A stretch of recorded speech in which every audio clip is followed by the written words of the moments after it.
Bem, pessoal, vamos de BTC no fim de tarde desse domingo, 29 de outubro. Agora na Espanha, 19 horas e 43 minutos. No Brasil, 15h43 da tarde. Gente, a BTC tá descontrolada, startando aqui, ligando os motores para nossa onda 3 aqui no 4. Eu tô no 4 horas ancorado pela banda de VWAP semanal. No meu setup, a VWAP semanal ela acaba virando de sábado para domingo, mas em alguns setups a virada acontece de domingo para segunda, mas enfim, o fato é que a gente está se desdobrando aqui para um patamar de 40 mil dólares no semanal. Vejam o corpo real desse candle comprador, cuja plotagem termina em poucos minutos. É muitíssimo provável que diante desse Morobuzu, a única coisa que é certa do ponto de vista estatístico é que os Morobuzus sempre trazem os irmãozinhos. E são os irmãozinhos que vão levar a BTC para 40 mil. Tem muito shortado sendo liquidado. O que eu ouvi de bobagem, de analista, de influencer, dizendo que a BTC estaria arrumando para 26 para depois cair para 16. Gente, a análise que eu fiz hoje de manhã, analisando concomitantemente não só o market cap das altcoins, mas também a BTC, eu reportei, aqui é o market cap das altcoins no semanal, que está exatamente em 572 bi. Acumulou no semanal numa grande cunha e vai explodir para cima. Não tem como explodir para baixo, porque senão a gente romperia a âncora da salva de VWAPs. Isso nunca aconteceu nem no longo inverno cripto que se sucedeu ao all-time high de 2017. A gente nunca rompeu a âncora. Como a âncora tem que guardar a proporcionalidade dimensional com a base do triângulo, isso não vai acontecer.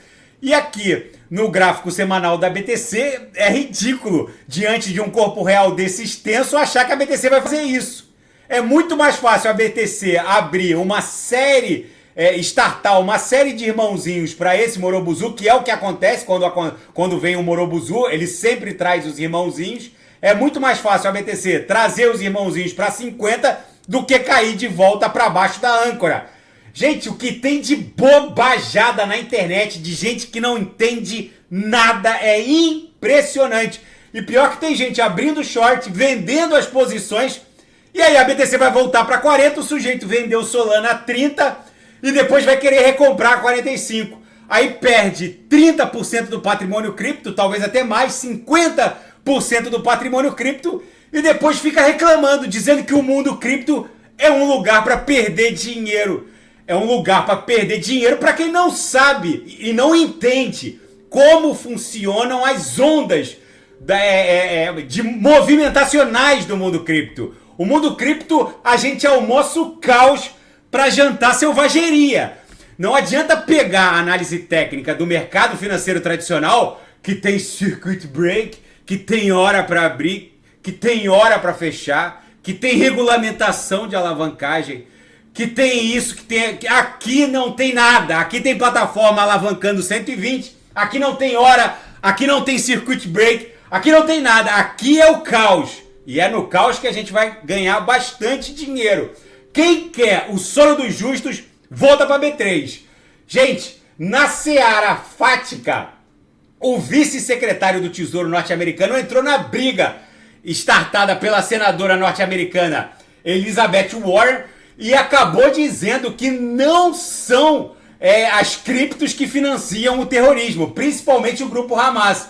Segundo a inteligência norte-americana, o financiamento de terrorismo via criptoativos ainda acontece num patamar quase que irrisório. E falar que a criptografia é sinônimo de lavagem é como dizer que um carro pode ser usado para um passeio em família ou pode ser usado para um homicídio. Uma cripto é basicamente usada para a expansão da Web3, para o tráfego de dados e ativos e riquezas nas redes, o tráfego lícito, mas eventualmente pode ser usado para um crime. Um carro eventualmente pode ser usado para um crime, mas um carro não é sinônimo de uma arma.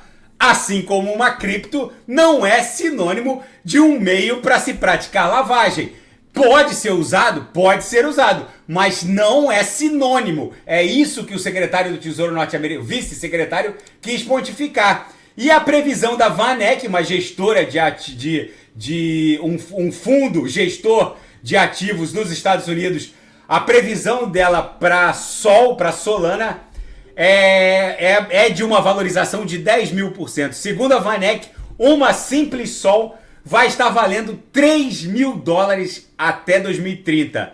Segundo eles, basta que um DEP, né, um app descentralizado, com um espectro de usuários igual ao Instagram ou Facebook, para fazer com que a Sol bata $3.000. Ou seja, basta que um DEP tenha lá mais de 200 milhões, 100 milhões, 200 milhões de usuários, para que isso que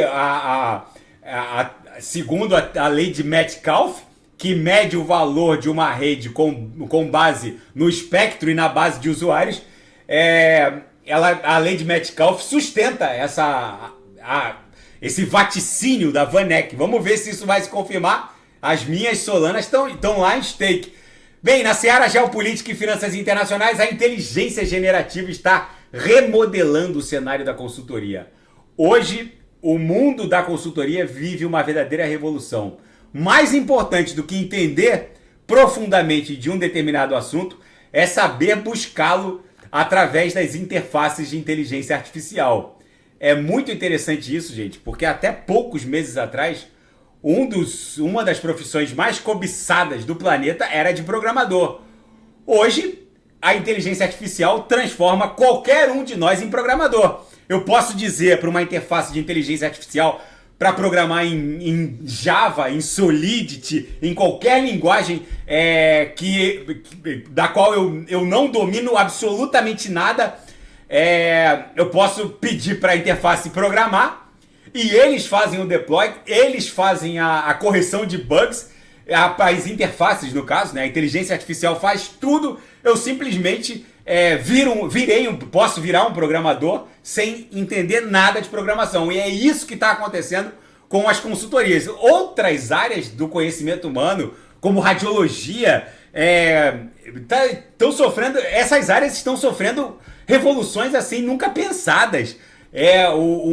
Um radiologista pode pegar um exame de ressonância magnética e interpretar, mas uma interface de inteligência artificial comparando com milhões, bilhões de padrões mundo afora, vai dar um diagnóstico muitíssimo mais preciso que o diagnóstico de um radiologista. É óbvio que o mercado e a regulamentação, as legislações dos estados não estão preparados para substituir a figura do médico radiologista pela figura do ChatGPT-4 medicinal. Mas em pouco tempo isso provavelmente vai acontecer. E a guerra Israel-Hamas está se expandindo. A Israel pontificou que essa é uma segunda fase da guerra. Dias depois de enviar soldados para Gaza, militares de Israel alertam residentes para se dirigirem para o sul com certa urgência, porque segue o bombardeio na parte norte da faixa de Gaza, principalmente onde estão os túneis construídos pelo Hamas. E o ministro das Relações Exteriores chinês, o senhor Wang Yi, diz que é muito difícil uma reunião bilateral entre Joe Biden e Xi Jinping na Cimeira de São Francisco. Eles estão tentando contornar todas as diferenças, mas ele antecipou que dificilmente o Xi Jinping receberia o Joe Biden no atual status quo da relação sino-americana. Gente, a BTC tá uma panela de pressão, para dizer o mínimo. Vai explodir em direção a essa congestão aqui.